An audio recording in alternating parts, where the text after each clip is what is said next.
Hello दोस्तों, welcome to main point study. I hope आप सारे के सारे ठीक हो। तो आज हम करने वाले हैं कक्षा 12वीं की राजनीति विज्ञान का चैप्टर है जिसका नाम है पर्यावरण और प्राकृतिक संसाधन। और हम करने वाले जिसके मोस्ट इंपॉर्टेंट क्वेश्चन और ये सारे के सारे पीवाईक्यूज है। सिंपल भाषा में बोलूँ तो आपके एग्जाम में जो भी क्वेश्चन आएगा ना, वो इसी पीडीएफ के अंदर से आपको देखने के लिए मिलेगा। कोई डाउट है तो टेलीग्राम चैनल, दूसरा वाला हमारा चैनल है, ठीक है, भरत कोरवाल वाला, वहां पर जाके कोई भी वीडियो की लाइव उठा लेना। ठीक है, वहां पर मैं जब एग्जाम एनालिसिस करवाता हूँ, जस्ट सेकंड में ढूंढ देता हूँ चैनल, फिर बच्चे बोल ये राजी। ठीक है, यहाँ पर मैं जैसे ही बच्चों का एग्जाम खत्म हो जाता है लाइव लेता हूँ। या अभी 2-3 दिन पहले ही क्लास 11 की हिस्ट्री और पोल साइंस का एग्जाम हुआ था। आप जब देखोगे ना तो पीडीएफ खोल रखी है एक तरफ, और एक तरफ जो है वो आपका क्वेश्चन पेपर खोल रखा है। बिल्कुल एक एक क्वेश्चन मैच करवा दिया है, एक एक क्वेश्चन मैच करवा दिया है, दोबारा से बोल रहा हूँ। ठीक है, देख लेना। और छोड़ने की गलती एक भी क्वेश्चन बिल्कुल मत करना। ओके, क्योंकि फिर बाद में बच्चे पछताते हैं कि सर हमने ये वाला क्वेश्चन नहीं करा था, सर हमें लग रहा था यार इतना इंपॉर्टेंट नहीं है ये। मैं कह रहा हूँ इस पीडीएफ के अंदर जो क्वेश्चन है वो रट के चले जाओ। अगर आपका आधा नंबर भी कट जाए ना तो टीचर से बात करवा देना मेरी। ठीक है, मतलब ये करके जाओ यार बिना टेंशन के, कोई कोई दिक्कत नहीं है। ओके, आई होप ये बात आपको क्लियर हो गई हो। दूसरी बात, इसकी पीडीएफ का लिंक आपको नीचे डिस्क्रिप्शन में दे दूंगा। कुछ बच्चों को आंसर फॉर्मेशन में दिक्कत आती है, तो ऐसी दिक्कत आपके साथ ना आए, इसीलिए मैं पीडीएफ लिंक का लिंक नीचे डिस्क्रिप्शन में दे दूंगा, ताकि आप डाउनलोड करके बिल्कुल जैसे एज इट इज आंसर दे रखा है ना वैसे याद कर पाओ और फुल मार्क्स मिल पाए। क्योंकि 5 नंबर और में सबसे बड़ी दिक्कत ये आती है कि बच्चों के आते हैं 3.5, 4, 4.5, या आधा नंबर क्यों कट रहा है, 1 नंबर क्यों कट रहा है, 1.5 नंबर क्यों कट रहा है, ये बच्चों को समझ ही नहीं आता। इसलिए मैंने डिट्टो आंसर लिखा है ताकि आधा नंबर भी ना कटे। जो चीज़ अंडरलाइन होनी चाहिए थी वो अंडरलाइन करके दिया आपको। जैसे पॉइंट लिखना है वैसे लिख कर दिया आपको आंसर के अंदर। मैं दिखा भी देता हूँ आपको, ठीक है। बिल्कुल अंडरलाइन वगैरह सारी की सारी चीज़ें, ईयर वगैरह, ये सारी चीज़ें लिखी हुई है मैंने। ओके, पीडीएफ का लिंक तो नीचे डिस्क्रिप्शन में दे दिया है, बट वीडियो से समझना इंपॉर्टेंट है। यहाँ पर मैं सारी की सारी चीज़ें आपको समझाऊंगा, और वीडियो देखना इसलिए भी इंपॉर्टेंट है क्योंकि आपके एक एक मार्क्स से भी क्वेश्चन जो है ना मैं इसी वीडियो में कवर करवाऊंगा। अगर मेरे को लगता है कि इस चैप्टर की अलग से एमसीक्यू की वीडियो डालनी चाहिए तो भरत कोरवाल वाला चैनल है, यहाँ पर आ जाना। लाइव एमसीक्यू समझाऊंगा, वैसे मैं टेस्ट वगैरह भी लूंगा तो यहीं पर लूंगा। ठीक है जी, चलो अब शुरू कर देते हैं बिना टाइम वेस्ट करे। तो सबसे पहले तो इस चैप्टर के अंदर मैं थोड़ा सा बता देता हूँ इस चैप्टर के अंदर क्या है। आपको पता है कि फैक्ट्रियाँ वगैरह लग रही है बहुत सारी, तो उससे पर्यावरण को भी नुकसान हुआ है। और अगर मैं आपसे पूछूं सबसे पहले औद्योगिकरण किन देशों में शुरू हुआ, तो आप क्या बोलोगे? पश्चिमी देशों में। पश्चिमी देशों के अंदर सबसे पहले जो है वो फैक्ट्री वगैरह लगना शुरू हुई, वहाँ पर डेवलपमेंट हुआ, उन्होंने बहुत एनवायरनमेंट को नुकसान पहुंचाया, बहुत फैक्ट्रियाँ करी जिससे बहुत प्रदूषण हुआ। अब हुआ क्या है कि देखो, जैसे कि हमारी ये पृथ्वी है, एक है ग्लोबल नॉर्थ और एक है ग्लोबल साउथ। ठीक है, जो जैसे हम ग्लोबल साउथ के अंदर आते हैं, हमें ग्लोबल साउथ की कंट्री बोला जाता है। तो ग्लोबल साउथ जो है जिसको हम बोलते हैं विश्व का जो दक्षिणी भाग है और विश्व का जो उत्तर भाग है। तो उत्तर भाग के अंदर ज़्यादातर वो देश आते हैं जो कि डेवलप कर चुके हैं, जिन्होंने बहुत सारा पॉल्यूशन फैलाया है। ओके, और नीचे वाले देश हैं जैसे हमारे देश हो गए, भूटान हो गया, नेपाल हो गया, पाकिस्तान, बांग्लादेश, म्यांमार, श्रीलंका, ये सारे के सारे वो लोग हैं जिन्होंने कम एनवायरनमेंट को नुकसान पहुंचाया। ठीक है, तो है ना, एक है ना समिट हुई थी, एक है ना बेसिकली एक सम्मेलन हुआ था। या जो मैं बोल रहा हूँ देखो ध्यान से सुनना, कहीं आप स्किप करके सीधा क्वेश्चन पे आ जाओ। ठीक है, मैं कोई एक सेकंड भी टाइम वेस्ट नहीं करवा रहा, ध्यान से मेरी बात सुनना। 1992 के अंदर है ना एक हमारा एक पृथ्वी सम्मेलन हुआ था जो हुआ था रियो डे जेनेरियो में। कहाँ हुआ था? रियो डी जेनेरियो में। और ये कहाँ पड़ता है? ये हमारा ब्राज़ील में पड़ता है। 1 नंबर में क्वेश्चन भी आ सकता है, याद रखना, है ना। तो इसको पृथ्वी सम्मेलन कहते हैं। 1992 में हुआ था, स्पेसिफिक बता दूँ तो जून 1992 में हुआ था, रियो डे जेनेरियो, जो कि ब्राज़ील में पड़ता है। इसके अंदर है ना हमने ये बोली थी कि सांझी सांझी परंतु अलग अलग जिम्मेदारी, परंतु अलग अलग जिम्मेदारी होगी सबकी। इसका मतलब क्या है कि पर्यावरण को बचाने की जिम्मेदारी तो सबकी है, बट सबकी जिम्मेदारी बराबर नहीं है। जैसे जो हमारी पृथ्वी के जो दक्षिणी ध्रुव के देश है ना, उन्होंने एनवायरनमेंट को कम नुकसान पहुंचाया है, तो उनको है ना कम, जैसे कि उनको कम अपना कंट्रीब्यूशन दिखाना है। और जो उत्तर के देश है उन्होंने ज़्यादा एनवायरनमेंट को नुकसान पहुंचाया, तो उन्हें एनवायरनमेंट को बचाने के लिए ज़्यादा स्टेप लेने चाहिए। जैसे मैं एग्जांपल देता हूँ, अगर मान लो एक कानून बनाया जाए जिसमें बोला जाए कि आपकी कंट्री के अंदर 20% जितनी भी फैक्ट्री है वो सारी बंद कर दो, तभी एनवायरनमेंट सेव हो पाएगा।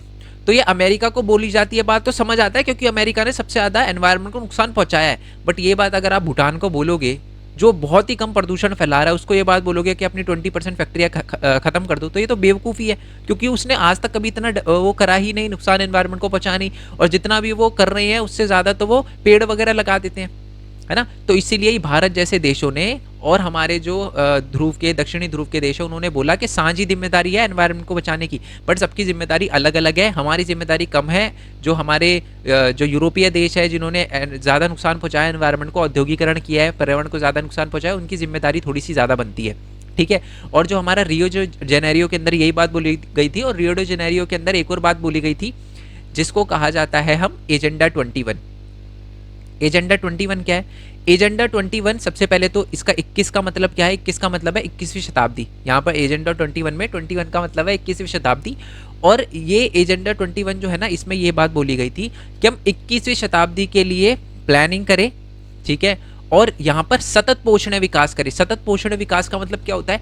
ऐसा विकास करें, ऐसा डेवलपमेंट करें जिससे आने वाली पीढ़ियों के लिए भी संसाधन बचे रहे और हमारे पर्यावरण को भी कम से कम नुकसान हो। उसी कहते हैं सतत पोषण विकास। ये बात आपको समझ आ गई? चलो जी, ये बात भी आपको समझ आ गई। अब एक तीसरी चीज और है जिसको हम कहते हैं साझी संपदा। क्या कहते हैं? साझी संपदा। अब ये साझी संपदा का मतलब क्या है? इंग्लिश में इसको कहते हैं ग्लोबल कॉमन, ठीक है। अब ये साझी संपदा का मतलब मैं आपको बता देता हूँ। साझी संपदा बेसिकली वो चीज होती है जो किसी एक देश की ना हो, एक पर्सन की ना हो, जो सबकी है। जैसे एनवायरमेंट किसी एक देश का नहीं है ना। आउटर स्पेस, आउटर स्पेस समझते हो, है ना। क्या कोई हमें, जब हम अपना वो भेजते हैं, क्या नाम है उसका, रॉकेट वगैरह भेजते हैं, कोई देश बोल सकता है कि नहीं जी मत भेजो, हमारा है आउटर स्पेस? नहीं बोलता ना, क्योंकि आउटर स्पेस भी क्या होता है, वो साझी संपदा है। और एग्जांपल दे सकते हो सी, है ना। सी जो होता है, सी का मतलब होता है वो हमारे समुद्र वगैरह, है ना, महासागर वगैरह किसी एक देश के नहीं है। क्लियर हो गया ये बात? आई होप ये बात आपको क्लियर हो गई। तो अभी तक मैंने आपको साझी संपदा बताई, मैंने आपको बताया एनवायरनमेंट को बहुत सारे देशों ने नुकसान पहुंचाया। सबसे ज़्यादा जो है वो उत्तरी ध्रुव के देशों ने नुकसान पहुंचाया है, जिनको हम वेस्टर्न या पश्चिमी देश भी बोलते हैं, और उत्तरी ध्रुव के देश भी बोलते हैं। उन्होंने एनवायरनमेंट को ज़्यादा नुकसान पहुंचाया। इसी की वजह से ना एजेंडा 21 लाया गया, जिसमें बोला गया साझी परंतु अलग अलग जिम्मेदारी है। अब हम करना शुरू करेंगे, तो अब आप देखो कितना ईजी रहेगा आपके लिए करना, ठीक है। और एग्जाम में ना एक क्वेश्चन और आता है जो मैं बता दूं कि एनवायरनमेंट को बचाने के लिए अलग अलग एग्रीमेंट हुए हैं। जैसे क्योटो प्रोटोकॉल हुआ है, क्योटो एग्रीमेंट हुआ है, उस पर भारत ने भी साइन किया है। उसमें भी एनवायरनमेंट को बचाने के लिए, सतत पोषण विकास करने के लिए, है ना, ये सारी की सारी बातें बोली गई थी। कम से कम जो है वो संसाधनों का उपयोग करना है जिससे पर्यावरण को नुकसान पहुंचे, ऐसे। तो हमने भी उस पर साइन किए थे। 1997 में आया था, फिर हमने भी साइन किए थे इस पर। तो ऐसे ऐसे अलग अलग एग्रीमेंट होते हैं। और आपसे जनरल भी क्वेश्चन पूछा जाता है कि भारत ने एनवायरनमेंट को बचाने के लिए अभी तक क्या क्या किया है, कितने एग्रीमेंट किए हैं, क्या क्या चीज़ें करी है, तो वो है। चलो जी, अब हम अपना क्वेश्चन करना शुरू कर देते हैं। तो मेरा पहले, वैसे मैं एक और बात बता दूं, मैंने बाकी चैप्टर के भी मोस्ट इंपॉर्टेंट क्वेश्चन का लिंक आपको नीचे डिस्क्रिप्शन में दे रखा है, वो सारे के सारे आप देख सकते हो। इस पीडीएफ का लिंक तो बता ही दिया डिस्क्रिप्शन में। चलो आ जाते हैं जी। पहला क्वेश्चन है, विश्व की साझी विरासत का क्या अर्थ है और इसका शोषण और प्रदूषण कैसे किया जाता है? कैसे किया जाता है? ऐसा क्यों कहा जाता है कि विश्व की साझी विरासत पर अंतर्राष्ट्रीय जो सहयोग है वो आसान नहीं है? 3 अलग अलग क्वेश्चन आप देखोगे इसमें मिले हुए, 2016 में आया हुआ क्वेश्चन है ये, ठीक है। चलो, पहले तो विश्व की साझी संपदा का मतलब मैं आपको बता चुका हूँ। विश्व की साझी विरासत उन साझा संसाधनों को कहा जाता है जो किसी एक देश या एक व्यक्ति का स्वामित्व नहीं है, जिस पर किसी एक देश या एक व्यक्ति का स्वामित्व नहीं है, बल्कि सभी के उपयोग के लिए उपलब्ध है। इन संसाधनों में वायुमंडल, महासागर और भारी अंतरिक्ष हमारा, और अंटार्कटिक शामिल है। अंटार्कटिक को आपको पता है ना, वो जहाँ पर वो बर्फ है। तो ये सारी की सारी चीज़ें जो है वो हमारी साझी विरासत है विश्व की, ठीक है। दूसरी बात है कि इस पे प्रदूषण कैसे किया जा रहा है, इसका शोषण कैसे किया जा रहा है, एनवायरनमेंट को कैसे नुकसान पहुंचाया जा रहा है, हमारे महासागरों को, ये वायुमंडल को ऐसे क्या नुकसान पहुंचाया जा रहा है, क्या ऐसी चीज़ें हो रही है। तो पहली बात तो है जीवाश्म ईंधन जलाने और वनों की कटाई जैसी मानवीय गतिविधियों से निकलने वाली ग्रीन हाउस गैसेस वर्तमान को हमारे वातावरण को प्रदूषित करती है। तो एक तो यही चीज़ है, इसकी वजह से हमारा वातावरण प्रदूषण हो रहा है। जीवाश्म ईंधन, पेट्रोलियम वगैरह हम जला रहे हैं, और साथ में हम वनों की कटाई भी कर रहे हैं, और बहुत सारी मानव गतिविधियों की वजह से भी ग्रीन हाउस गैसेज बढ़ रही है, जिससे जो हमारा वातावरण है प्रदूषित हो रहा है। दूसरा है अत्यधिक मछली पकड़ने तथा तेल के रिसाव तथा खतरनाक रसायनों से प्रदूषण के माध्यम से महासागरों का दोहन हो रहा है। अब क्या होता है कि तेल का रिसाव का मतलब समझा देता हूँ। तो आपको पता है ना कि इंडिया के अंदर जो तेल आता है, मान लो रशिया से तेल आया, तो पता कैसे आता है? क्या वो हवाई जहाज से आता है? नहीं, वो आता है पानी से। अब क्या आता है कि जब वो आता है ना, तो उससे क्या होता है कि वो पूरा का पूरा टैंक भी कभी कभार उलट जाता है, और इतना सारा जो तेल है वो हमारे महासागर में गिर जाता है, जिसकी वजह से महासागर के अंदर जो है वो प्रदूषण बढ़ रहा है। बहुत ज़्यादा मछली पकड़ने से भी जो एक तरह से आप कह सकते हो कि जो हमारा समुद्र का वातावरण है वो चेंज हो रहा है, तो इससे भी एनवायरनमेंट को नुकसान पहुंच रहा है। ये दूसरी चीज़ हो गई। तीसरी बात है अंटार्कटिक में खनन और पर्यटन के माध्यम से भी दोहन किया जा रहा है। तो हमारा जो अंटार्कटिक है इसका भी नुकसान हो रहा है। कैसे नुकसान हो रहा है?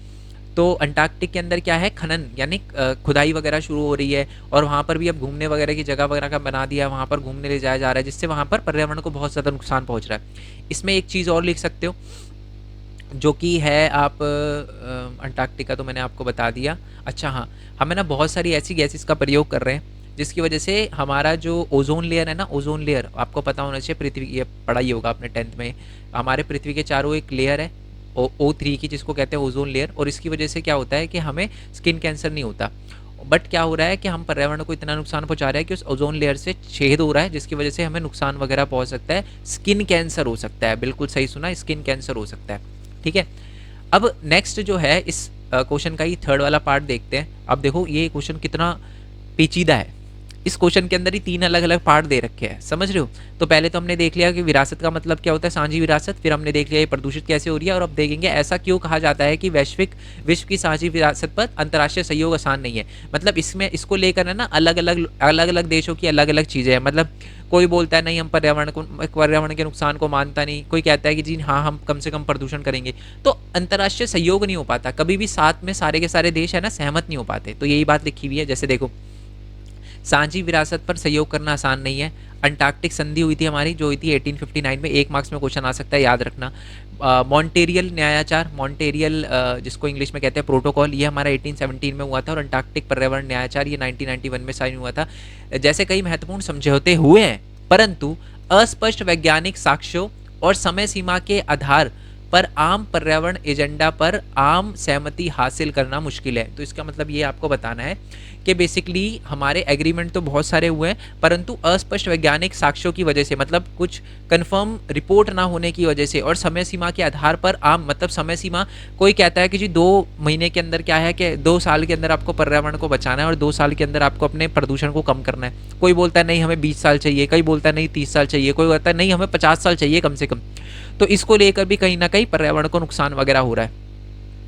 ठीक है, और इसी वजह से सारे के सारे देश जो हैं उनमें आम सहमति बनाना बहुत ज़्यादा मुश्किल है।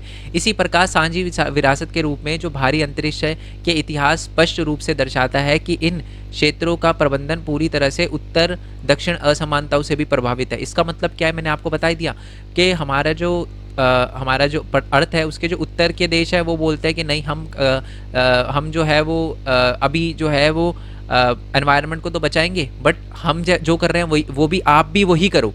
जबकि जो दक्षिण वाले देश है वो बोलते हैं नहीं हमने कम नुकसान पहुंचाया तो हम कम चीज़ें करेंगे हम भी, बट हम कम चीज़ें करेंगे बचाने के लिए एनवायरनमेंट को, आपको ज़्यादा चीज़ें करनी है। तो इसको लेकर भी हम कभी भी है ना एक सीट पे नहीं आ पाते, एक साथ नहीं बैठ पाते, और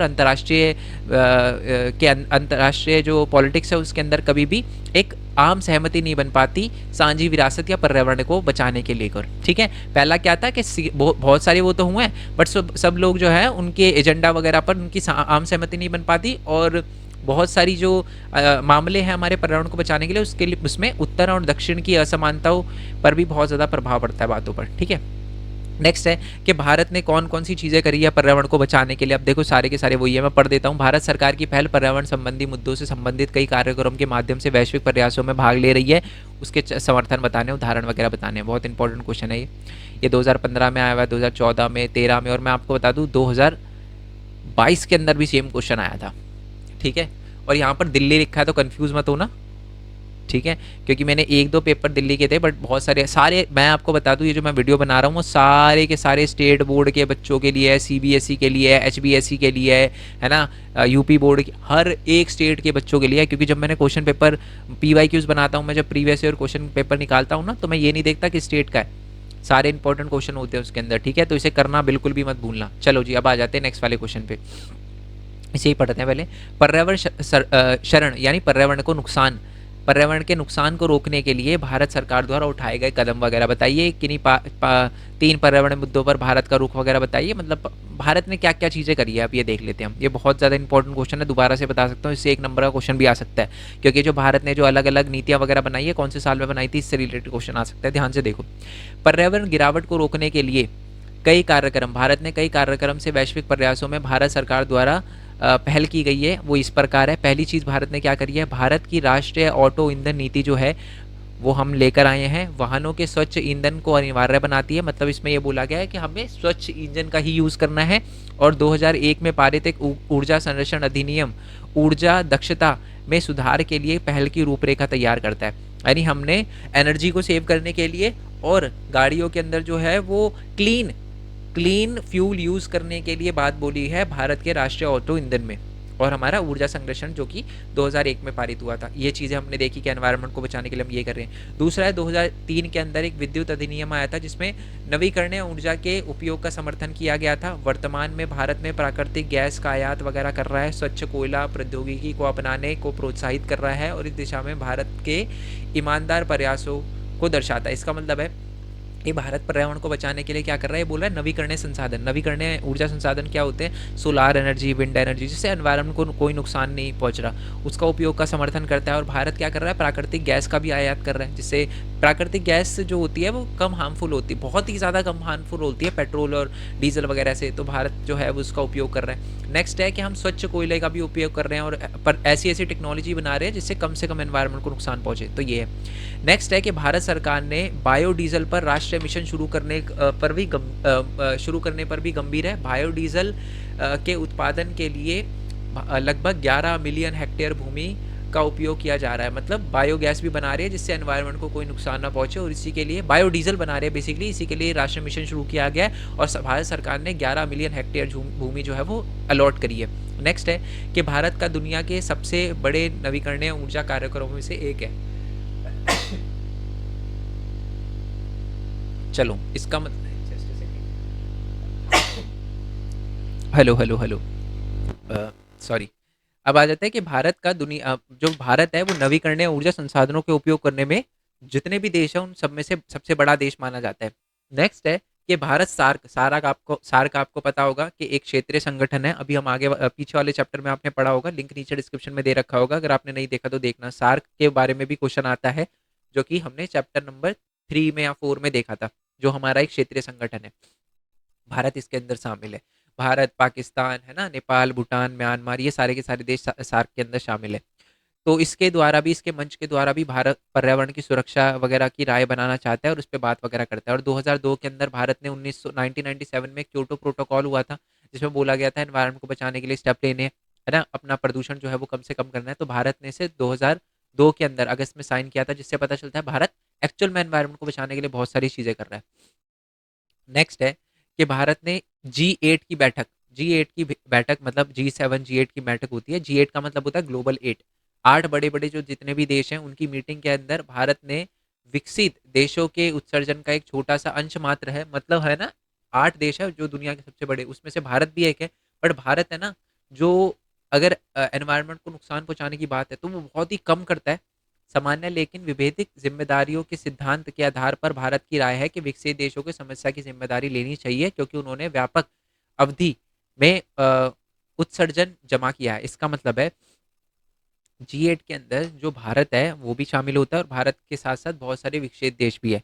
और भारत यही कहता है कि साझी परंतु अलग अलग जिम्मेदारी, ये सामान्य लेकिन विभेदिक जिम्मेदारी को ही साझी परंतु अलग अलग जिम्मेदारी है सबकी। और जो हमारे विकसित देश हैं उनको ज़्यादा काम करना चाहिए क्योंकि उन्होंने एनवायरनमेंट को ज़्यादा नुकसान पहुंचाया है। तो इस पर भी भारत जो है वो बेसिकली जो विकसित देश है उनको ये बात बोलता है ताकि एनवायरनमेंट सेव हो और वो जो विकसित देश है वो कदम वगैरह उठाए कुछ। ठीक है। नेक्स्ट है पर्यावरण की सुरक्षा और संरक्षण के लिए 2010 के अंदर भारत ने राष्ट्रीय हरित न्यायाधिकरण यानी ANGT, नेशनल ग्रीन ट्रिब्यूनल वगैरह बनाया था, उसकी स्थापना वगैरह भी करी थी। भारत दुनिया का पहला देश है जहां पर नवीकरणीय ऊर्जा का विकास लगभग के लिए एक अलग मंत्रालय है, पूरी दुनिया में कहीं नहीं है, हमने एक अलग मंत्रालय बना रखा है रिन्यूएबल एनर्जी के लिए। नेक्स्ट है 2 अक्टूबर 2016 को भारत ने पेरिस समझौते पर भी साइन किया था। मैं आपको बता दूं कि जो हमारा ये पेरिस समझौता है ये जलवायु परिवर्तन पर कानूनी रूप से बाध्यकारी अ, अंतर्राष्ट्रीय संधि है। ठीक है। ये है ना, गैर गैर कर लेना आप, गैर गैर बाध्यकारी है। ठीक है। और इसे 12 देशों ने 2015 के अंदर पेरिस फ्रांस में संयुक्त राष्ट्र जो जलवायु परिवर्तन सम्मेलन है जिसको COP21 कहते हैं उसमें 196 दलों द्वारा अपनाया गया था। और ये 4 नवंबर 2016 को लागू हुआ था और इस पे भी भारत ने, पेरिस समझौते पर भी भारत ने साइन किया था। और इसका लक्ष्य क्या है, वैश्विक औसत तापमान की वृद्धि को रोकना। मतलब जो हमारा वैश्विक टेम्परेचर है उसको 2 डिग्री से कम करना, ऑल दो वो इतना सफल नहीं हो पाए हैं। ठीक है। नेक्स्ट है कि 2030 के अंदर भारत जो है वो ये कहता है कि हम जितना हमने 2005 में पॉल्यूशन किया था ना, उससे भी हम 2030 में 30 to 35% कम पॉल्यूशन करेंगे। लोग अपना पॉल्यूशन का रेट बढ़ा रहे हैं, ज्यादा डेवलपमेंट कर रहे हैं, बट हम कह रहे हैं कि कम से कम एनवायरमेंट को नुकसान पहुंचाएंगे। नेक्स्ट है COP23 में भारत ने वृक्षारोपण और वन क्षेत्र के विकास के माध्यम से 2030 तक 2.5 से लेकर 3 बिलियन टन कार्बन डाइऑक्साइड के बराबर कमी लाने का संकल्प लिया है। यानी हम बहुत कम जो है वो कार्बन डाइऑक्साइड जो है वो बनाएंगे, मतलब बहुत कम फैक्ट्री वगैरह से। इसका भारत का ये कहने का मतलब है कि हम बहुत कम जहरीली गैस जो है उसका उत्पादन करेंगे, यानी एनवायरनमेंट को कम से कम नुकसान पहुंचाएंगे। 2.5 बिलियन टन से लेकर 3.3 बिलियन टन कार्बन डाइऑक्साइड कम करेंगे, हम कम उसका उत्सर्जन करेंगे। नेक्स्ट है कर्क रेखा और मकर रेखा के बीच से सभी देशों में वैश्विक सौर गठबंधन के प्रमुख रूप से कार्य कर रहा है। मैं आपको बता दूं, वैश्विक सौर गठबंधन है हमारा एक, और इसका जो है वो हेडक्वार्टर भी इंडिया के अंदर है, गुड़गांव गुड़गांव के अंदर। उसमें भी है ना, भारत एक अहम भूमिका निभा रहा है कि कैसे हम सोलार एनर्जी का यूज़ कर सकते हैं। बाकी देश जो है उनको भी बताता है। अब आ जाओ इस चैप्टर के वही वाले क्वेश्चन पे जो मैंने सबसे पहले समझाया था। साझी परंतु अलग अलग जिम्मेदारी की अवधारणा को स्पष्ट करे कि ये है क्या, और ये कहाँ पर इसके पहले सबसे कहाँ पर इसके बारे में सबसे पहले बात करी गई थी। ये बात तो मैं आपको बता चुका हूँ। एजेंडा 21 के अंदर इसमें सबसे पहले बात करी गई थी, और ये हुआ था रियो डे जेनेरियो के अंदर 1992 जून के अंदर, जिसके अंदर साझी परंतु अलग अलग जिम्मेदारी के बारे में बोला गया था। इसमें बोला था कि भारत पूरी दुनिया के जो उत्तरी ध्रुव के देश हैं उन्होंने ज़्यादा प्रदूषण को नुकसान पहुंचाया, तो उनकी ज़्यादा जिम्मेदारी बनती है। प्रदूषण को, एनवायरनमेंट को बचाने की, पर्यावरण को बचाने की जिम्मेदारी तो सबकी है, परंतु जो उत्तर के ध्रुव के देश हैं उन्होंने ज़्यादा एनवायरनमेंट को नुकसान पहुंचाया, इसलिए उनकी ज़्यादा जिम्मेदारी बनती है। दक्षिण के देशों की कम जिम्मेदारी बनती है। जिम्मेदारी उनकी भी है एनवायरनमेंट को बचाने के लिए, उनको भी स्टेप लेने हैं, बट इनको ज़्यादा लेने हैं। ये बोलता है हमारा साझी परंतु अलग अलग जिम्मेदारी, जिसकी बात एजेंडा 21 में सबसे पहले हुई थी। यही बात लिखी हुई है, देखो। तो एजेंडा 21 सतत पोषण विकास के संबंध में चलाया गया राष्ट्रीय संयुक्त राष्ट्र संघ यानी यूएन द्वारा चलाई गई एक गैर बाध्यकारी योजना है, और जो 1992 ब्राजील के अंदर रियो डी जेनेरियो के अंदर आयोजित की गई थी। और इसको आयोजित किया था संयुक्त राष्ट्र सम्मेलन UNCED, United Nation Conference on environment development. ठीक है, चलो। और ये 1992 में, ये देखो लिखा भी है, United Nation Conference on environment and development ने बेसिकली ये सम्मेलन वगैरह कराया था, और इसमें एजेंडा 21 की बात कही थी। यहाँ पर 21 का मतलब 21वीं शताब्दी से है, और यह उत्सर्जन को कम करने की एक योजना है कि कम से कम, जो उत्सर्जन का मतलब होता है पॉल्यूशन को कम करना, पर्यावरण की जो जहरीली गैस है उसको कम करने के लिए, जो क्लोरोफ्लोरोकार्बन जो हमारे एसी से निकलती है या ग्रीन हाउस गैसों को बढ़ाती है, जिसके परिणाम स्वरूप ग्लोबल वार्मिंग होती है। तो ये बता रखा है कि एजेंडा 21 में ये बात बोली गई है। ये 21वीं शताब्दी के लिए बनाया गया था, मतलब ये जो टाइम चल रहा है ना, 21वीं शताब्दी चल रही है ना। 1992 में कौन सी शताब्दी चल रही थी हमारी? 20वीं शताब्दी चल रही थी। ओके, ये 21वीं शताब्दी चल रही है। अगर आपको नहीं पता कि 20वीं और 21वीं शताब्दी क्या होता है, तो मैं आपको बता दूं, जो जहाँ जैसे ये साल का, ये जो सेंचुरी है कब खत्म हो, सेंचुरी का मतलब 100 साल होते हैं ना, ये साल इस यहाँ खत्म होंगे। तो स्टार्टिंग में क्या पड़ रहा है? 21, तो इसको 21वीं सेंचुरी बोलते हैं। तो 21वीं सेंचुरी हम इसी के बीच में चल रहा है ना, 2000 से लेकर 2100 के बीच में, तो 21वीं सेंचुरी है। तो 21वीं सेंचुरी जो है भारत की, मतलब 21वीं सेंचुरी जो है, जिसमें हमने बोला है कि हम कम से कम जो है वो जहरीली गैस का उत्पादन वगैरह करेंगे, उनको रोकेंगे, जिससे ग्लोबल वार्मिंग होती है। उसका एग्जाम्पल है क्लोरोफ्लोरोकार्बन और ग्रीन हाउस गैसेज वगैरह। और इसमें यही है कि सबकी साझी जिम्मेदारी होती है, पर अलग अलग जिम्मेदारी है। अब इसका मतलब क्या है? देखो, वैश्विक उत्तर, उत्तर का मतलब ये, वैश्विक उत्तर चाहता है कि हर कोई पारिस्थितिक जिम्मेदारी को समान रूप से साझा करे, जबकि वैश्विक दक्षिण ने दावा किया है कि उत्तर राज्यों में औद्योगिक विकास के कारण पारिस्थितिक गड़बड़ी ज्यादा हुई है, इसलिए स्थितियों में सुधार या क्षति की मरम्मत करना उत्तर की जिम्मेदारी होनी चाहिए। इसका मतलब है, जो उत्तर के देश है वो बोलते हैं कि जी एनवायरनमेंट को बचाने की जिम्मेदारी तो सबकी है, सब करो जो हम कर रहे हैं, और हम जो कर रहे हैं, जो आप कर रहे हो वो हम करेंगे। दक्षिणी देश जो है वो ये बोलते हैं नहीं जी, ये हमारी जिम्मेदारी है, बट उतनी जिम्मेदारी नहीं है जितनी आपकी है, क्योंकि आपने एनवायरनमेंट को ज्यादा नुकसान पहुंचाया, आपने ज्यादा जल्दी औद्योगिकरण किया है। ठीक है, तो यही बात लिखी है। चूंकि विकासशील और औद्योगिक अभी तक हासिल करने की राह पर है, यानी अभी तक हम, हमारे जैसे जो दक्षिणी ध्रुव के देश हैं उन्होंने एनवायरनमेंट डेवलपमेंट करा नहीं है, कर रहे हैं, तो उन पर सेम प्रतिबंध लगाना जो है वो गलत है। यही बात बोली गई है। ठीक है। ऑल्दो मैं आपको बता दूं कि अब जो हमारे विकसित देश हैं, उन्होंने भी अपने समाज द्वारा वैश्विक पर्यावरण और अपने पास मौजूद तकनीकों और वित्तीय संसाधनों पर पड़ने वाले दबाव को देखते हुए सतत विकास की अंतर्राष्ट्रीय खोज में अपनी जिम्मेदारी स्वीकार की है। और वो बोलता है कि ठीक है, हम मानते हैं हमने डेवलपमेंट ज़्यादा किया है, अब हम एनवायरनमेंट को बचाने के लिए भी करेंगे, क्योंकि उनको भी प्रॉब्लम आनी है एनवायरनमेंट की वजह से, उनको भी बड़ा नुकसान। जैसे कि मैं बता रहा हूँ, यूके में ये तो इतना टेम्परेचर बढ़ गया है कि वहाँ की जो, आप कह सकते हो कि जो ज़मीन है ना, वो तपने लग गई है और ज़मीनों पे इफ़ेक्ट पड़ रहा है। जो रोड बनाई जाती थी ना, उन पे इफ़ेक्ट पड़ रहा है गर्मी की वजह से। उनकी जो कारें हैं ना, कार वो चटक रही है, इतनी गर्मी हो रही है वहाँ पर। ठीक है।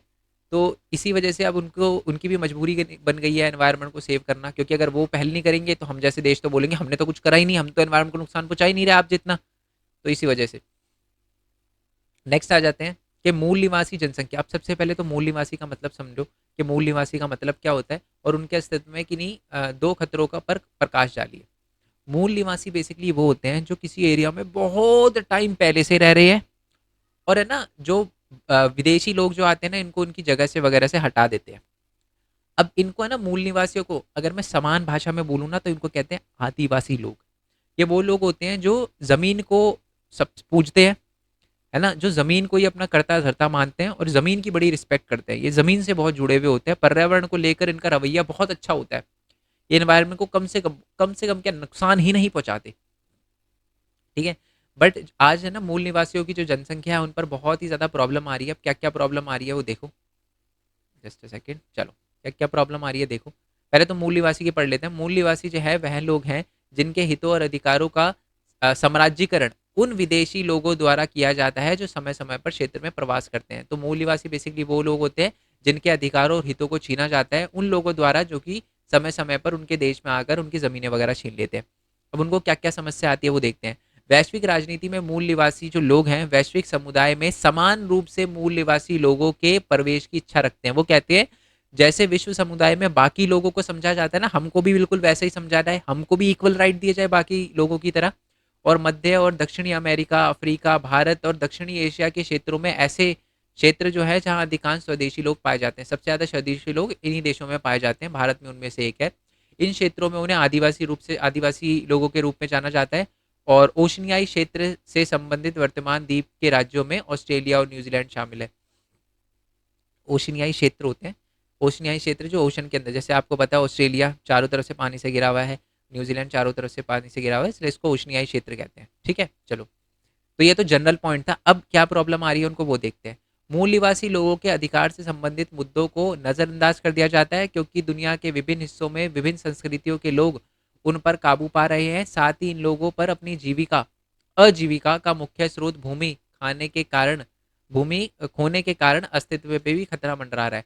तो इन पर सबसे बड़ी प्रॉब्लम मूल निवासियों पे ये आ रही है कि जो भी लोग, पहली बात तो इनको इनके जो अधिकार के मुद्दे होते हैं उनको हमेशा नकार दिया जाता है। दुनिया के अंदर जितने भी देश हैं वो सारे के सारे इन पे काबू करना चाहते हैं, इनकी संस्कृति पे काबू करना चाहते हैं, इनकी जमीन छीन रहे हैं जिनकी वजह से इनके अस्तित्व पर खतरा मंडरा रहा है। ठीक है। तो पहला पॉइंट हो गया। दूसरा पॉइंट है कि संस्थागत उपयोग के बावजूद उन्हें विकास का अधिक लाभ नहीं हुआ है। विकास तो हो रहा है, हर देश विकास कर रहा है, बट इनको नुकसान हो रहा है। इनको भारी कीमत चुकानी पड़ रही है क्योंकि जो बड़ी बड़ी परियोजना होती है ना, उनसे इनकी मातृभूमि से उनको विस्थापन किया जाता है। जैसे कि डैम, जब डैम बनते हैं और वहां पर कोई मूल निवासी रहता है तो उनको बोला जाता है कि आप अपनी ज़मीन छोड़ के दूसरे इलाके में चले जाओ। अब जो बंदा जिस ज़मीन पे रहता था वही उसकी करता धरता थी, वहीं से वो खाता था उगाता था, अब उसको भेज दिया जाएगा तो उसको प्रॉब्लम आएगी। तो ये है। ओके, चलो। नेक्स्ट वाले क्वेश्चन, तो ये दो प्रॉब्लम आती है, एक तो उनकी ज़मीन से हटा दिया जाता है उनको, और दूसरी बात अगर डेवलपमेंट हो रहा है तो उनसे उनको ज़्यादा फायदा नहीं हो रहा।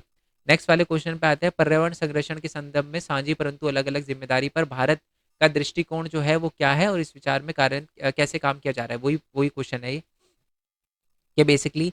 ये बता रखा है कि साझी परंतु अलग अलग जिम्मेदारी में भारत क्या बोलता है। भारत भी यही बोलता है कि साझी परंतु अलग अलग जिम्मेदारी है। जो विकासशील देश है उन्होंने एनवायरनमेंट पे इतना नुकसान नहीं पहुंचाया जितना विकसित देशों ने पहुंचाया है।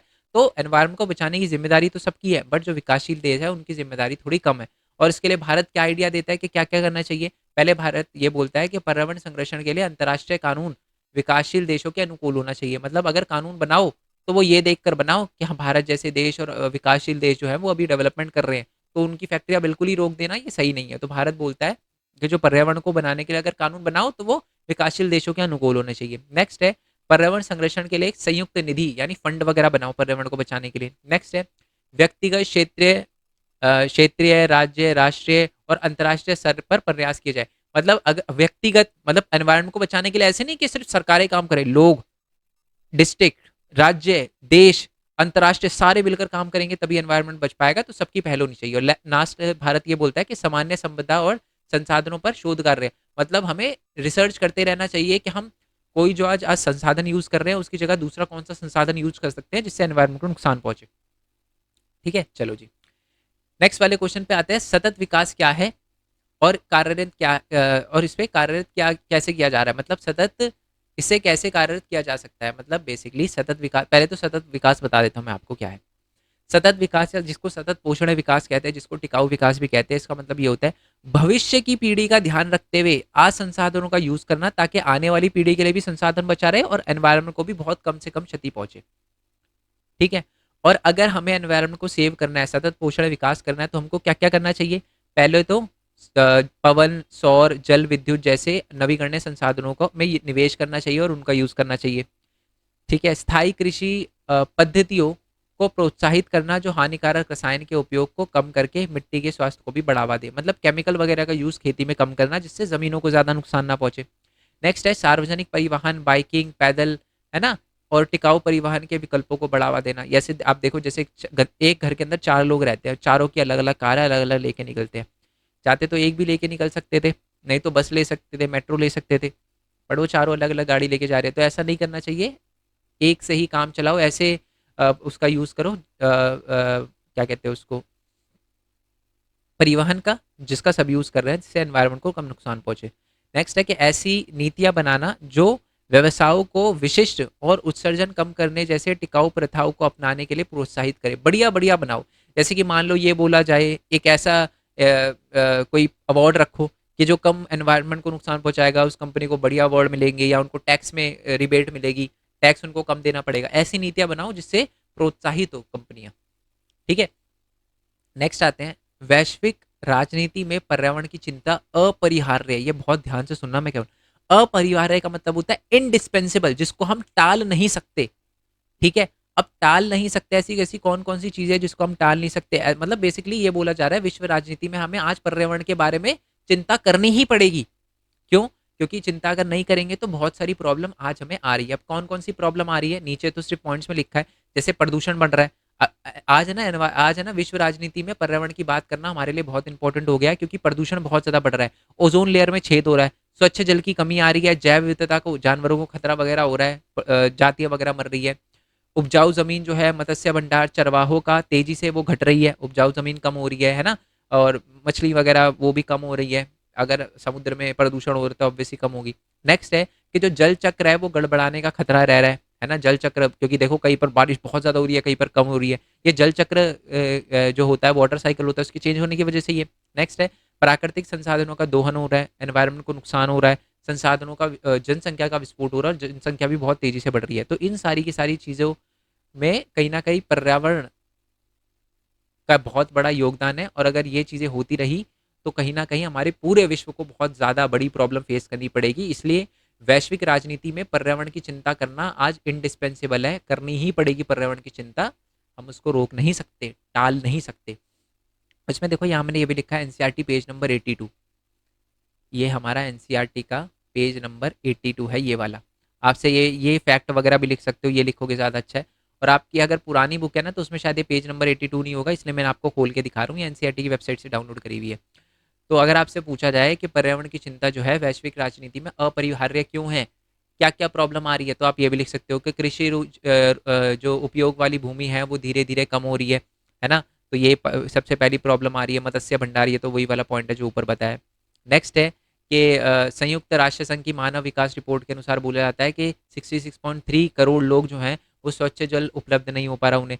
30 लाख से ज़्यादा बच्चे जो हैं वो हर साल मौत का शिकार हुए हैं पानी वगैरह और सफाई वगैरह की वजह से। तो ये भी पर्यावरण की नुकसान की वजह से ही हो रही है प्रॉब्लम, इसलिए इन पर बात करना बहुत ज़्यादा ज़रूरी है।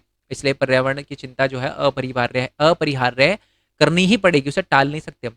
नेक्स्ट है जल चक्र पे भी परिवर्तन आ रहा है, जिसकी वजह से ये देखो, ये शिप है, खाली पड़े मैदान में है ना। यहाँ पर पहले पानी था, बड़ा पानी नहीं है।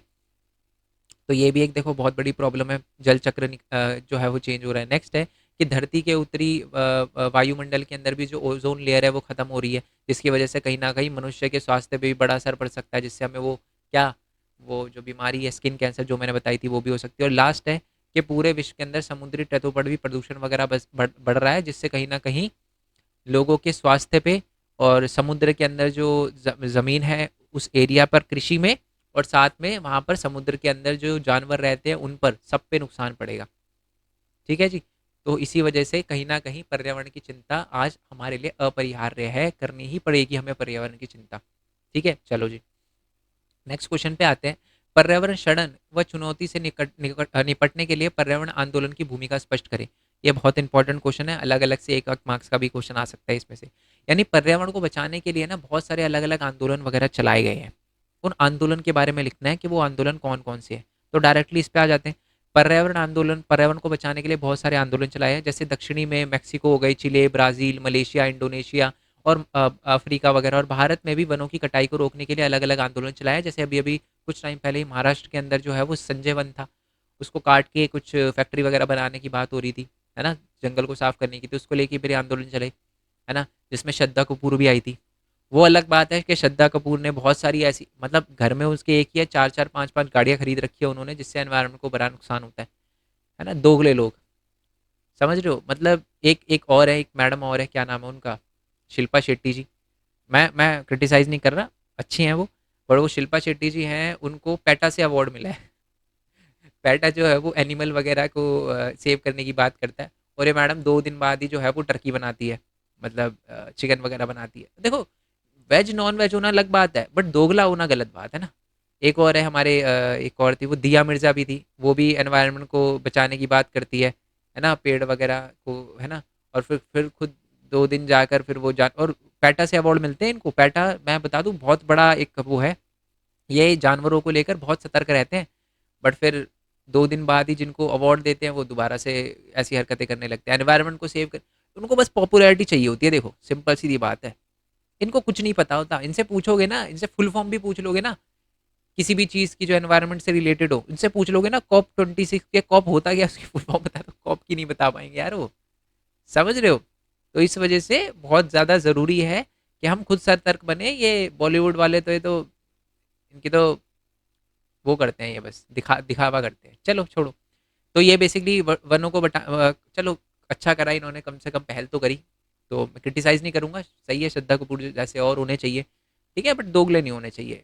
अगर एनवायरनमेंट को बचाओ तो ऐसी सारी चीज़ें करो, दूसरों को बोलते हैं एनवायरनमेंट को नुकसान ना पहुंचाओ, खुद कार लेके निकल जाते हैं बड़ी बड़ी, जिससे एनवायरनमेंट को ज़्यादा नुकसान पहुंच रहा है, जिसका कार्बन एमिशन बहुत ज़्यादा है, ऐसी कारें खरीदेंगे। कारें नॉर्मल भी आती है जिससे एनवायरनमेंट को कम नुकसान पहुंचे, बट नहीं, वो ऐसी कार खरीदेंगे जिससे ज़्यादा नुकसान पहुंचे, तो चलो छोड़ो। नेक्स्ट है कि फिलीपींस के अंदर भी जो है वो समूह और संगठनों के एक बड़े नेटवर्क को वेस्टर्न, अच्छा मैं बता देता हूँ। बेसिकली हुआ क्या कि फिलीपींस के अंदर है ना एक ऑस्ट्रेलिया की कंपनी थी, वो आई माइनिंग वगैरह के लिए, जिसका नाम था वेस्टर्न माइनिंग कॉरपोरेशन। उसके खिलाफ अभियान चलाया, क्योंकि वो कहीं ना कहीं उत्खनन कर रही थी, जिससे एनवायरनमेंट को नुकसान वगैरह पहुंच रहा था। और ये कंपनी ऑस्ट्रेलिया की थी, और ऑस्ट्रेलिया के अंदर भी इस पे बहुत ज़्यादा वो चला, विरोध हुआ, क्योंकि ये कंपनी जो है परमाणु वगैरह मतलब उसका भी वो कर रही थी, और कहीं ना कहीं उत्खनन वगैरह कर रही थी, जिससे यहाँ के मूल निवासियों को भी प्रॉब्लम हो रही थी, क्योंकि खनन आप करोगे तो वहाँ पर जो रहने वाले लोग हैं उनको हटाना पड़ेगा। तो ज़्यादातर ये जंगलों वाले इलाके में करते थे, जहाँ पर मूल निवासी रहते हैं, तो मूल निवासियों को प्रॉब्लम आती थी, इसलिए यहाँ के लोगों ने भी आंदोलन वगैरह किया, इससे फ़र्क भी पड़ा, है ना, इंटरनेशनल न्यूज़ भी बनी, और फिर उनको कंपनी को थोड़ा दूसरा इलाका भी देखना पड़ा अपना। आंदोलन का अन्य समूह जो है वो मेगा बांध जो होते हैं ना, बांध, उनके खिलाफ भी संघर्ष चले, जिसमें से भारत ही एक इसका एग्जाम्पल है। नर्मदा बचाओ आंदोलन, ये बहुत बढ़िया आंदोलन था, इसको मैं बहुत बढ़िया मानता हूँ। एक डैम था, नर्मदा रिवर पे बन रहा था, जिसकी वजह से बहुत ज़्यादा प्रॉब्लम आ रही थी वहाँ पर रहने वाले लोगों को, तो उसके लिए ये चलाया गया था। ऑल दो उसमें भी बहुत सारी पॉलिटिक्स की चीज़ें इन्वॉल्व थी, बट ये इसमें लोगों ने ये बोला कि हम ये अपनी ज़मीन तो छोड़ देंगे, बट ये ज़मीन जो हमको उगा के देती है ना, उसी से हमारा पेट, मतलब बच्चे पलते हैं और फैमिली वगैरह पलती है। तो अगर हमें कहीं आप दूसरी जगह पर ले जा भी रहे हो, तो ऐसी जगह पर दो हमें, जहाँ पर हम अपना दिनचर्या चला सके, थोड़ा खाना पीना और अपनी, अब थोड़ा रोजगार कमा सके, पैसे वगैरह कमा सके, ठीक है। चलो नेक्स्ट क्वेश्चन पे आते हैं। विश्व में प्रदूषण के क्या क्या कारण है, वही है वनों की कटाई, जनसंख्या वृद्धि, क्योंकि ज़्यादा जनसंख्या बढ़ रही है, ज़्यादा पर्यावरण को नुकसान पहुंच रहा है, क्योंकि ज़्यादा संसाधन का वो कर रहे हैं, है ना, नुकसान। नेक्स्ट है उपभोक्ता संस्कृति को बढ़ावा दिया जा रहा है। उपभोक्तावादी संस्कृति को बढ़ावा मतलब जैसे कि बहुत ज़्यादा ऐसी चीज़ें खरीदी जा रही है, जैसे वही कार, जैसे अभी एग्जांपल दिया, ऐसी ऐसी कार जिससे एनवायरनमेंट को ज़्यादा नुकसान हो रहा है, दिखावटी चीज़ों पर ज़्यादा ध्यान दे रहा है जिससे एनवायरनमेंट को नुकसान पहुंच रहा है। संसाधनों का अत्याधिक दोहन वगैरह हो रहा है, इसकी वजह से भी कहीं ना कहीं एनवायरनमेंट को नुकसान हो रहा है। औद्योगिकरण को बढ़ावा दिया जाता है और पर्यावरण पर के भी अधिक परिवहन के भी अधिक वगैरह साधन आ रहे हैं, जैसे कार, हर बंदा अलग अलग कार लेके निकल रहा है जिसकी वजह से एनवायरनमेंट को नुकसान पहुंच रहा है। इसके क्या उपाय हैं? जनसंख्या पर नियंत्रण लगाओ, वन का संरक्षण करो, पर्यावरण में नई तकनीकों का उपयोग करो, है ना, नवीकरणीय संसाधनों का उपयोग करो, बनाकर भी लिख सकते हो, परिवहन के सार्वजनिक साधनों का यूज करो, प्राकृतिक संसाधनों का संतुलित उपयोग करो, सतत पोषण विकास करो। सतत पोषण विकास आपको बताया था ना, ऐसा विकास करना जिससे एनवायरनमेंट को भी नुकसान ना पहुंचे और सबका भला हो। जन जागरूकता कार्यक्रम चलाओ जिससे सारे के सारे लोग हैं उनको एनवायरनमेंट के बारे में पता चले। अब जैसे मैंने ये बात आपको बताई है एनवायरनमेंट से रिलेटेड, तो आप कोशिश करोगे कि जो है वो एनवायरनमेंट को बचाने के लिए कुछ स्टेप लो। जैसे मतलब कम से कम इतना रहेगा कि अगर मान लो आप जा रहे हो कहीं पर, आप कचरा बाहर नहीं फेंकोगे, अब थोड़ा सा लगेगा कि यार उसको जेब में डाल लूँ, अपनी घर जाके फेंक दूंगा, है ना, तो इतना रहेगा। ठीक है, चलो। नेक्स्ट है कि पृथ्वी सम्मेलन शिखर क्या है, ये मैंने आपको बता दिया था। और सबमिट, अच्छा ये क्या है, सबमिट कहाँ तक उपयोगी साबित हुई है, स्पष्ट करें। ये जो पृथ्वी सम्मेलन हुआ है इसका क्या फ़ायदा हुआ है वो आपको बताना है। तो पृथ्वी सम्मेलन तो पहले मैं आपको बता चुका हूँ, रियो डे जेनेरियो के अंदर हुआ था 1992, ब्राज़ील के अंदर बहुत सारे देश आए थे, इसको पृथ्वी सम्मेलन कहा जाता है। अच्छी बात ये हुई थी कि इसके अंदर जो है वो एजेंडा 21 की बात करी गई थी और सांझी परंतु अलग अलग जिम्मेदारी की बात करी गई थी। और इसका फ़ायदा ये भी हुआ कि सारे के सारे जो देश है वो सांझी परंतु अलग अलग जिम्मेदारी ग्लोबल कॉमन को मानते हैं और बोलते हैं एनवायरनमेंट को बचाने के लिए हम स्टेप लेंगे, सबकी अलग अलग जिम्मेदारी जो है वो मानी है सबने, और उसको पर्यावरण के मुद्दे पर चर्चा वगैरह की शुरुआत भी करी इसने। इससे पहले जो है वो पहले एनवायरनमेंट को लेकर इतनी कभी बात नहीं होती थी जितनी 1992 में होना शुरू हुई थी। ओके, नेक्स्ट है, ये वाले क्वेश्चन की बात करते हैं। ये कुछ दो दो मार्क्स के क्वेश्चन भी है, आपको पता है दो दो मार्क्स तीन तीन मार्क्स के भी आते हैं, तो इसलिए ये भी करना इंपॉर्टेंट है। भू राजनीति क्या है और भू राजनीति की परिभाषा लिखिए। भू राजनीति भौगोलिक राजनीति मामलों से संबंधित है जो विश्व के राष्ट्रों के बीच प्राकृतिक संसाधनों के आवंटन और वितरण से संबंधित है। ठीक है, यह इस बारे में बताता है कि किसे क्या कब और कहाँ और क्या मिला है। मतलब मैं सिंपल भाषा में बताऊं तो जो हमारी भू राजनीति है वो बेसिकली इस बारे में बात करती है कि भौगोलिक राजनीति कैसे विश्व राजनीति में प्राकृतिक संसाधनों का आवंटन और वितरण से संबंधित है। इसका मतलब यह है कि दुनिया में अलग अलग देश हैं, ठीक है, तो किस देश के अंदर क्या संसाधन है, किस देश के अंदर क्या संसाधन नहीं है ना। जियो पॉलिटिक्स जिसको इंग्लिश में बोलते हैं, इस वर्ड को कहते हैं जियो पॉलिटिक्स। यानी किसी एरिया को लेकर जब पॉलिटिक्स वगैरह करी जाती है, जैसे मान लो जैसे कोई एरिया है वहाँ पर तेल है, उसको लेकर लड़ाई चल रही है, तो ये क्या एक तरह की जियो पॉलिटिक्स है, क्योंकि वो उनको ज़मीन नहीं चाहिए, उस ज़मीन के संसाधन भी चाहिए। तो ये संसाधनों के आवंटित से भी रिलेटेड है।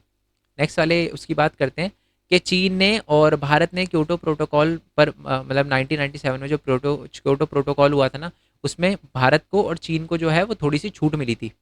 पता है क्यों? क्योंकि उस भारत और चीन का प्रति व्यक्ति जो उत्सर्जन है ना विकसित देशों की तुलना में बहुत कम है, यानी पर पर्सन जो है एनवायरनमेंट को बहुत कम नुकसान पहुंचाता है। नेक्स्ट है, पर्यावरण संबंधी जो चिंताएं हैं समकालीन विश्व राजनीति का हिस्सा क्यों होनी चाहिए, क्योंकि इससे कहीं ना कहीं पर्यावरण संबंधी चिंताएं चिंताएं जो है वो समकालीन विश्व राजनीति का हिस्सा इसलिए होनी चाहिए क्योंकि कोई भी सरकार जो है वो मतलब कोई भी सरकार जो है पर्यावरण संबंधी चिंताओं को अलग थलग करके संबोधित नहीं कर सकती। उन सबको, सारी की सारी सरकारों को साथ में आना पड़ेगा, इसलिए विश्व राजनीति चिंता का है, क्योंकि एक देश कुछ भी नहीं कर सकता एनवायरनमेंट को बचाने के लिए, इसलिए विश्व राजनीति का हिस्सा है। सबको साथ में आकर काम करना पड़ेगा एनवायरनमेंट को बचाने के लिए, तभी हम वो कुछ कर सकते हैं। ठीक है, आई होप ये सारे के सारे क्वेश्चन आपको समझ आ गए हो। पीडीएफ का लिंक नीचे डिस्क्रिप्शन में दे दूंगा। ठीक है, टेलीग्राम के अंदर भी मैंने टेलीग्राम चैनल आपको दिखाई दिया था, यहाँ पर आप टेलीग्राम चैनल आपको दे रखा है, जस्ट अ सेकेंड, चलो देख लेना, टेलीग्राम चैनल मिल जाएगा आपको। दूसरी बात यह है कि भरत कुमार खोरवाल वाले चैनल पे आ जाना, इसी के अंदर जो है मैं वीडियोस वगैरह एमसीक्यू की अगर लाऊंगा तो यहीं पर लाऊंगा, और अगर कोई बच्चा चाहता है कि मैं चैप्टर वगैरह भी एक्सप्लेन करूँ तो वो भी मेरे को बता देना, मैं उसको भी एक्सप्लेन कर दूंगा। ठीक है, आई होप ये सारे के सारे क्वेश्चन आपको समझ आ गए हो। बाकी मिलते हैं जी नेक्स्ट वीडियो में, तब तक के लिए थैंक यू सो मच। जय हिंद, जय भारत, वंदे मातरम। Thanks for your support, bye bye.